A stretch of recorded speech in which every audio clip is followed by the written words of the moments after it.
My dear students, good morning. Our lesson today will be about the light-independent reactions.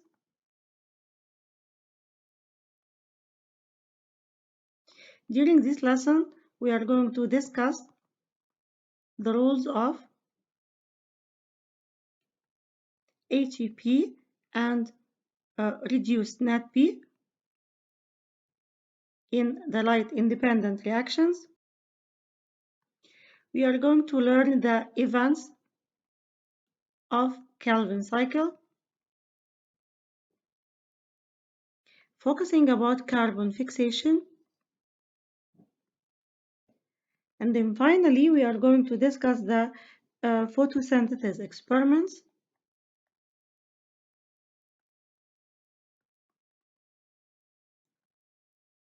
We are going to focus on two main experiments. The first one, we call it Lollipop Experiment, and the second one is Hill reaction. Let's get started.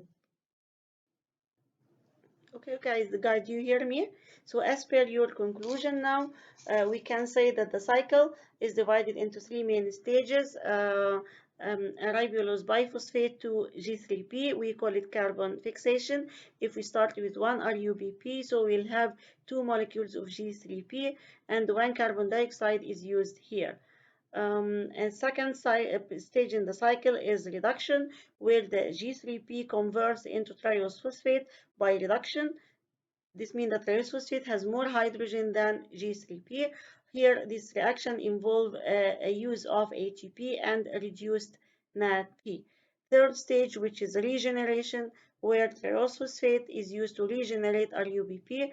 Remember that triose phosphate is 3 carbon, RUBP is 5 carbon, so we need two processes or two steps of carboxylation, and also this process requires use of energy in the form of ATP.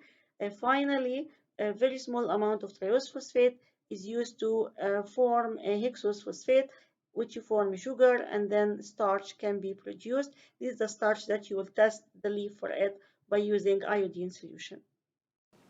Good morning, everyone.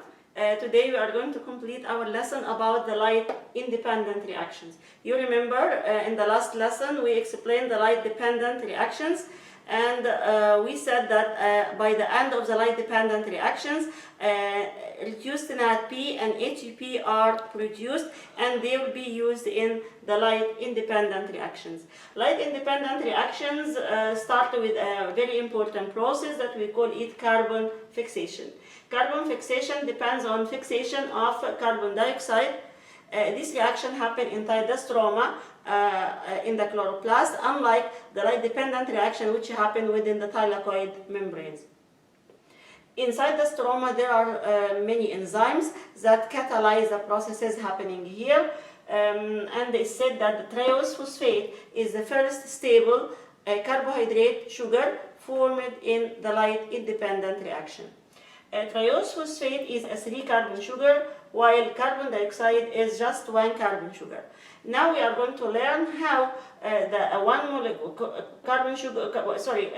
molecule that has 1 carbon atom convert into a molecule which has 3 carbon atoms. The process of carbon fixation starts with ribulose biphosphate. Ribulose biphosphate is a 5 carbon sugar. It's going to fix carbon dioxide in a process that we call it carboxylation, which is adding carbon dioxide to the molecule. This reaction is catalyzed by an enzyme, we call it Rubisco. Rubisco stands for ribulose biphosphate carboxylase.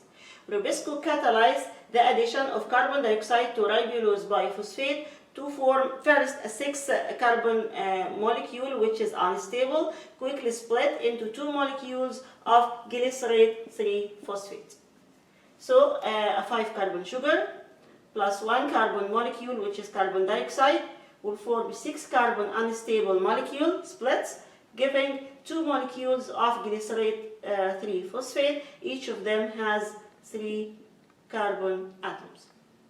Glycerate 3 phosphate cannot make sugar, or we cannot call it sugar. Why? Because here we added carbon dioxide. When you add carbon dioxide, you interrupt the ratio that should be present in any carbohydrate. Any carbohydrate, as you know, has the formula CN H2N ON. So the ratio between hydrogen and oxygen in any sugar should be 2 to 1. Here we added carbon dioxide, so we added oxygen without adding hydrogen. So in order to make a sugar, we need to add more hydrogen. What is the source of this hydrogen? The source of hydrogen is reduced NADP, which is produced from the light-dependent reaction.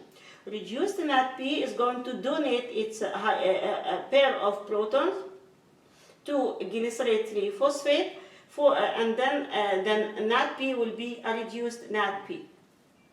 An oxidized NADP. This process requires energy. The source of energy is ATP. So also which is produced from the light-dependent reaction. So both ATP and reduced NADP catalyze the conversion of glycerate 3-phosphate into a sugar molecule, which has a normal molecular formula of sugar, which is triose phosphate. Triose phosphate is a sugar molecule, and it is considered the first stable molecule formed in photosynthesis process. Suppose we have 5 molecules of triose phosphates. Each one of them has 3 carbon sugars, 3 carbons. So 5 into 3, so 5 triose phosphates have 15 carbon atoms. So how many ribulose biphosphate they can regenerate? Remember, ribulose 5-biphosphate has 5 carbons.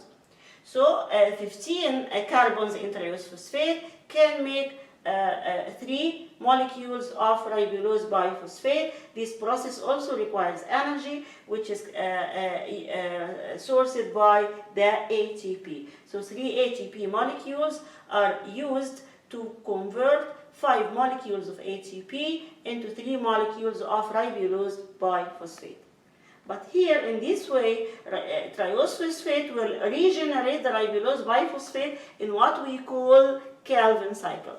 Calvin cycle is named after the scientist Melvin Calvin, who discovered the scheme of work in this process, and he won the Nobel Prize for his discovery.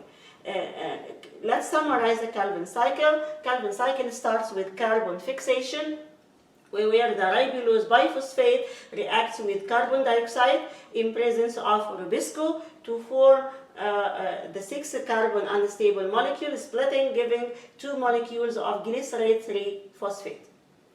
And then glycerate 3-phosphate in presence of energy from ATP and hydrogen on NADP, H2, they give molecules, each glycerate phosphate will give 1 molecule of triose phosphate. So if we started with 3 molecules of ribulose biphosphate. Each of them has 5 carbons, means that we have here 15 carbon molecules. They are by enzyme Rubisco, they will give glycerate 3-phosphate. How many glycerate 3-phosphate they can produce? If I have here 15, so we expect that we can have here 5 molecules of glycerate 3-phosphate. They use ATP and reduced NADP to form triose phosphates. Triose phosphates is 3-carbon sugar. In order to regenerate back ribulose biphosphate, so 2 carbon atoms should be added. So we are going to use 2 more carbon dioxide molecules per each triose phosphate to regenerate ribulose biphosphate, which is 5-carbon sugar. This process also requires energy, which is supplied by the ATP. But where is the sugar that we need for our food and for the photosynthesis process? It was found that most of the triose phosphate is used to regenerate the ribulose biphosphate to replenish the Calvin cycle, so the cycle can continue and we can make more and more of triose phosphate. And a very small amount only of triose phosphate is used to build up hexose. So very small, if we have 12 triose phosphates, if we have 12 molecules of triose phosphate, 10 of them will be used to regenerate ribulose biphosphate, while only 2 molecules will be used to make hexose phosphate. Remember that hexose phosphate is 6 carbon sugar, so it does require 2 molecules of triose phosphates. Okay, so out of 12 triose phosphates, only 2 are used to form hexose phosphate, and then they undergo condensation reaction to form starch and the other complex sugar molecules. Let's see here this part. So if we want to summarize the role of reduced NADP and HEP in the Calvin cycle, what can we say? NADP, reduced NADP, reduces glycerate 3-phosphate to form triose phosphate. They are used here in this process, while the HEP provide energy which is required for this reaction. Okay, now we summarized the light independent reaction that doesn't need light. It is enzyme dependent, so it depends on the temperature and availability of ribulose biphosphate. As long as ribulose biphosphate is available, the cycle can continue. Okay, inshallah, in the next lesson we are going to study the experiments related to the photosynthesis process. Thank you very much. Okay, now guys, go to the BioNinja link here, tap it. So you will open the BioNinja page. Go here to the light independent reactions and then click Calvin cycle. Light independent reactions, we call it collectively Calvin cycle, named after the American chemist Melvin Calvin. Calvin mapped the complete conversion of carbon within a plant during the process of photosynthesis. وبسم الله الرحمن الرحيم وهنسهر الليلة ترارا ترارا. Okay, Calvin elucidation of photosynthetic carbon compound is commonly classed as the Lollipop Experiment due to the experiment done by him, and he was able to find the events of Calvin cycle. This is due to the fact that the apparatus he utilized was thought to resemble an upside-down lollipop, so he called the experiment Lollipop Experiment. Now we are going to read the Lollipop Experiments as done by scientist Melvin Calvin. He got radioactive carbon is added to the Lollipop apparatus containing the green algae, and then he shone light on the apparatus to induce the photosynthesis there. This means that the carbon-14 is going to be used and get incorporated within the organic compounds that the plant will produce. After different periods of time, different periods of exposure to light, the algae is killed by running it into a solution of heated alcohol, and then the dead algal samples are analyzed using 2D chromatography, and you're going to watch how is it done in practical, which separate out the different carbon compounds. Any radioactive carbon compounds on the chromatogram were then identified using autoradiography, or what we call X-ray film exposure. By comparing different periods of light exposure, the order by which carbon compounds are generated was determined. Then Calvin used this information to propose a sequence of events known as Calvin cycle or light independent reaction. Now let's watch the video. Okay guys, now play the video and let's watch it.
So we can summarize the events of Calvin cycle as follows. First is a carbon fixation, where the ribulose biphosphate is carboxylated by carbon dioxide to form hexose biphosphate compound. Hexose biphosphate is immediately broken into molecules of glycerate 3-phosphate, which is 3-carbon compound. GP is converted by ATP and NADPH in a process that we call it reduction into molecules of triose phosphate. Then triose phosphate can be used to form organic molecules or can be recombined by ATP to form stocks of RUBP in the regeneration process. So Calvin cycle compounds, you can see them here in the order they are formed as proved by Calvin. RUBP first, which is 5-carbon compound, and then GP, which is 3-carbon. This followed by the formation of TP, triose phosphate. Here is the Lollipop apparatus. In the center, you can see the lollipop containing the algae and the nutrients. Here is the flask which contains the alcohol, which is going to kill the cells of algae. And then here is the thick glass to insulate the heat to prevent algal death in the culture while they are in the culture. And we don't forget the source of carbon. Here you can see the input of carbon dioxide, the tube that input carbon 14 here. Now guys, go to the PDF file over there. Okay, download it from your computers. The PDF file explains the Hill reactions. Hill reaction is an experiment which is done by the scientist Robin Hill, and it proves the role of electron carriers in the light-dependent reactions and the role of oxygen, which is given here as a byproduct. Let's see how his experiment has proven the events of the light-dependent reactions. Hill reaction. We know that light-independent reactions occur in the stroma of the chloroplast, while light-dependent reactions occur in the thylakoids. Robin Hill was the first to demonstrate that oxygen production occurs independently from the sugar production. You know, oxygen is produced in light-dependent reactions, while sugar is produced in the light-independent reactions. Using Hill's reagent, dichlorophenol endophenol, which we can just abbreviate it as DCP-IP. We can replicate his experiment. In the light-dependent reaction, oxygen is reduced by electron carriers, by electrons from transport chain in electron carriers. DCP-IP is a redox indicator. When it accepts electrons, it will change color from blue to decolorize. Its color is blue when it's oxidized. This happens at pH 7, while when it's reduced by accepting electron, the color is reduced, becoming colorless. The steps of Hill experiments start as follows. Mash a good quantity of soft leaves, like spinach, in a chilled mortar and pestle with a small amount of sand and isotonic buffer, which is about pH 7. Filter through the muslin cloth, like a filter paper, into the centrifuge tube. Okay, so here, after mashing that quantity and after filtration, you'll put it in the centrifuge tube. Centrifuge first, the filtrate at low speed. So you will have a precipitate here, and you will having the part up, that float on the surface. We call it supernatant. Then decant the supernatant and discard the pellet, the solid part. Get the supernatant and then centrifuge it now at a very high speed. Here, resuspend chloroplasts in isotonic buffer. The chloroplasts are going to suspend here.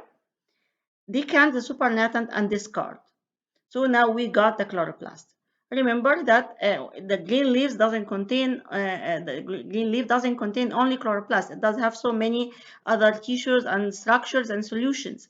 So first you discard the solid part.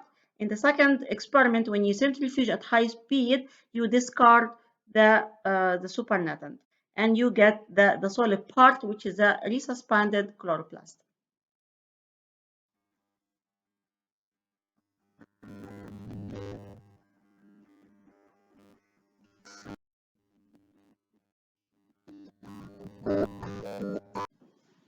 Then place the filtrate in a centrifuge at low speed for 10 minutes.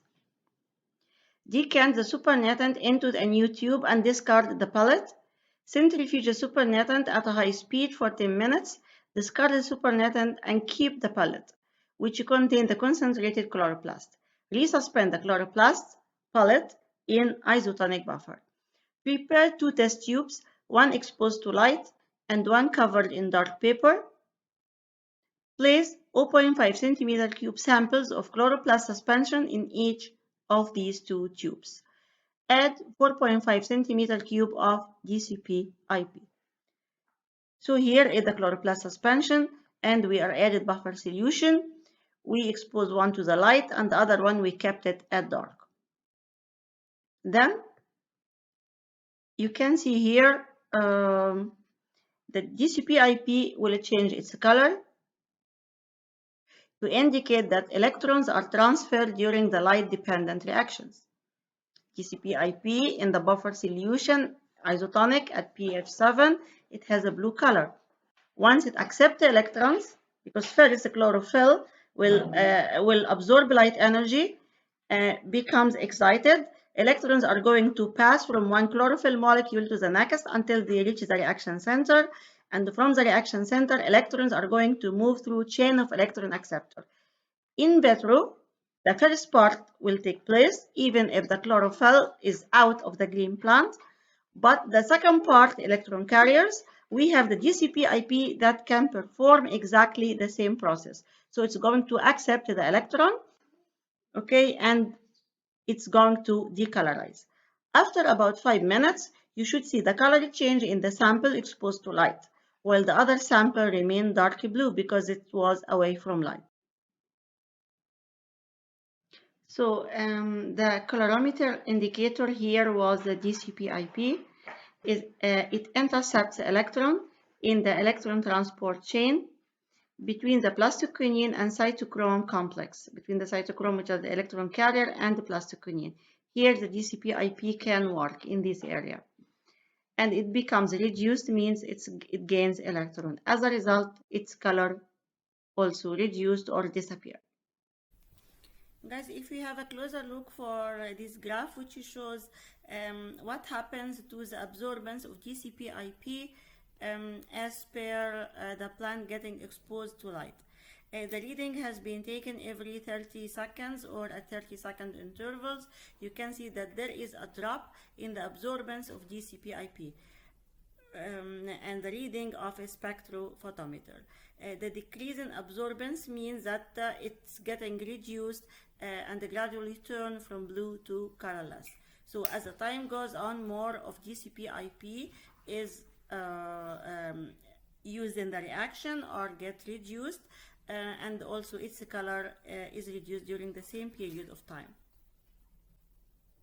So we can say that this experiment has proven the role of the electron acceptor in the light-dependent reactions, that it transfers electrons from one electron carrier to the next until they reach the reaction center, and finally they pump protons in the space, in the thylakoid space, creating the proton gradient. Remember that creation of the proton gradients that led the ATP synthase machine to work, because later on hydrogen ions can pass through the ATP synthase, producing or creating ATP from ADP and PI, and the ATP is used to drive the next step of the light independent reactions. Also, as the electrons move from one carrier to the next, finally the protons will be taken by also NADP to form reduced NADP, and both of the reduced NADP and ATP will be used in the light independent reactions. Okay guys, now we are finished with our lessons. We explained at the start the light independent reactions, and then we focused on some experiments related to the photosynthesis. We started with a Kelvin experiment, the Lollipop experiments, and now we discussed the Hill reactions of the DCP-IP. Thank you very much.